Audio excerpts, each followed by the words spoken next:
Hello there.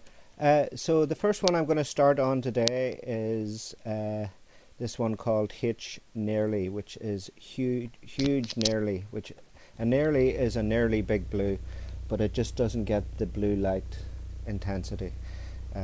Sorry, I just pause out a second. This is very brief. This one, I couldn't catch it.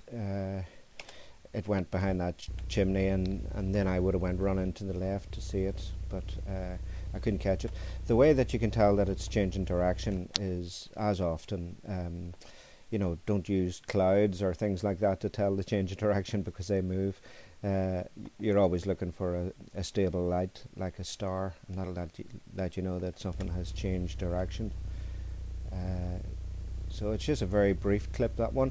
So I'll just move on. So just to remind you that in the footage that I'm showing you, I'm only showing you 6, and that's just basically to do with time. But there's so much more. This is just one camera. This is just one section of the camera. There's so much. So we'll go on to the next bit.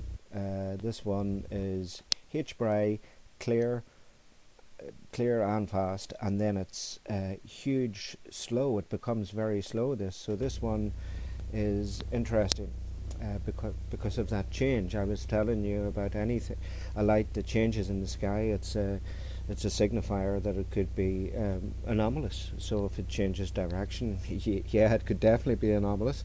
If it changes its brightness, it could also be anomalous. And what was the other movement? Any change at all can indicate anomalous. So this is going quite fast here, as you can see, and from the other distance it was fast enough. But then this gets progressively slower, this footage, and that's why it's interesting. Those other little many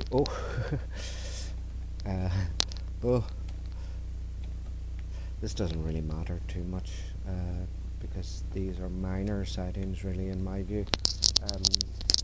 But they are anomalous because they didn't register on Heavens Above app. As I say, they didn't register and not even identify.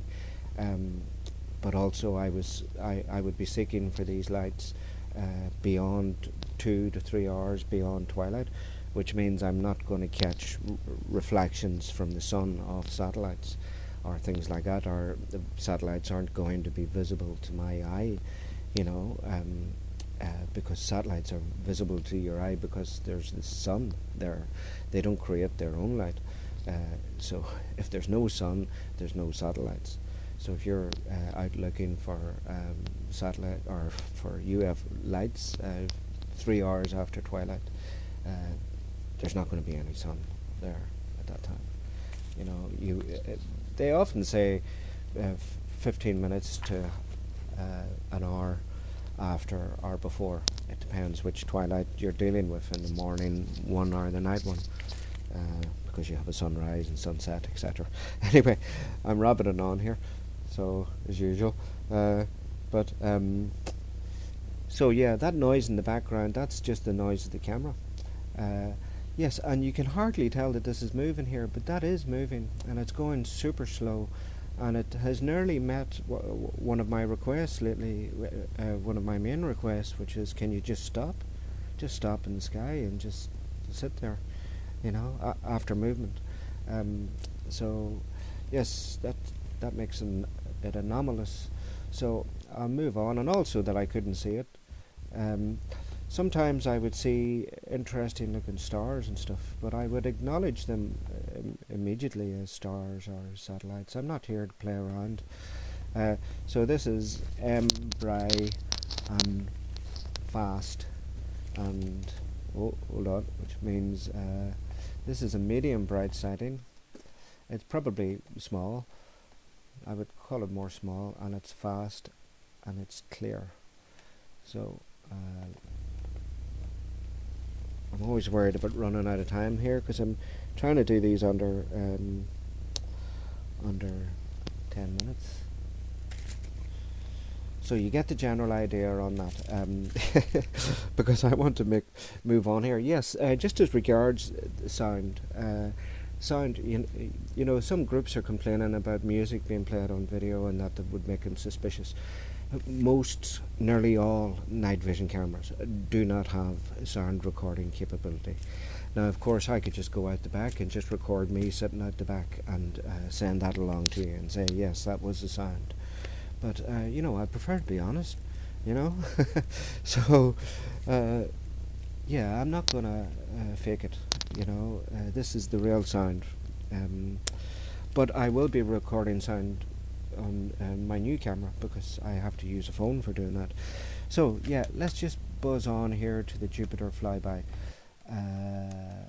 Which, as you can see, I've already worked on. This would be where I would put my edited material, but as you can see, this is all still under debate here. So let's have a look at the Jupiter flyby. So anyway, I was looking at Jupiter and the two moons. This is Jupiter and the two moons. I only realised it was Jupiter afterwards because I hadn't checked it in the Heavens Above app. I just thought it was an interesting, you know, looked really bright and all. And then I saw the two two moons around it, and it was only when I checked that it was Jupiter that I figured out that oh right, they're not anomalous, they're actually moons. Now here's the flyby. I was sitting here for a while, and this often happens. A flyby would just, you know, a flyby would just pop up, and here it is. It's very hard to see. I know that. It's very hard to get detail on it.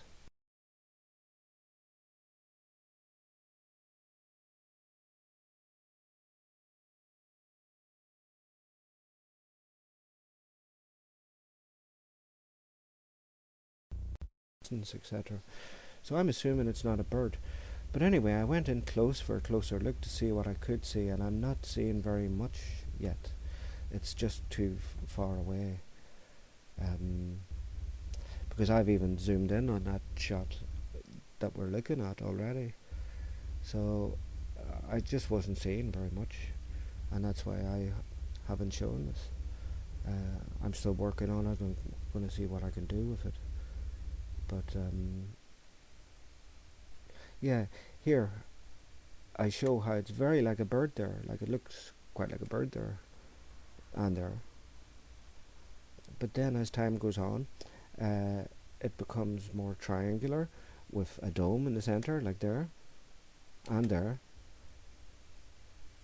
And then it looks as if, you see, it looks as if it's swirling around there. There's a swirl of light. And that would align with my opinion. There it is again, swirling around. That would align with my opinion that this is a triangular saucer, triangle with a dome in the center that's revolving. That might be part of the propulsion, or it might just be part of balance. I'm not too sure which. Yes, I think we're getting close to the end. 8 minutes, that's not too bad. So as you can see, I have done that with the Jupiter flyby, and then I've put a few of them through topaz, etc., and I'm going to look at it closer. But it might just be just impossible to see it. This won't be such a problem with my latest camera. It'll be easier to see things. So then another one that I missed there was too light. Another one that I didn't show you was too light, and here it is, the slow-mo. Now here it is, these two lights. Now they are a bit like joined duo, but the joined duo that I have shown you is not the first joined duo, and is not even the most significant. So I have seen a joined duo before like this, okay, and I thought it was coming back, but this let me know that it wasn't, because this light moves with these two, so it must be some sort of star. So I'll leave it there for now, because I'm running out of time, aren't I? Oh well, I have a little bit more time to go. I just want to tell you one thing, that when you see me zooming, or when you're looking at any of my footage, and at the very start of it, it might the screen would be shaking a bit. What that's about is that I'm trying to zoom in on the shot as quick as possible, and just get a focus on it on a full zoom, and then I would pull out.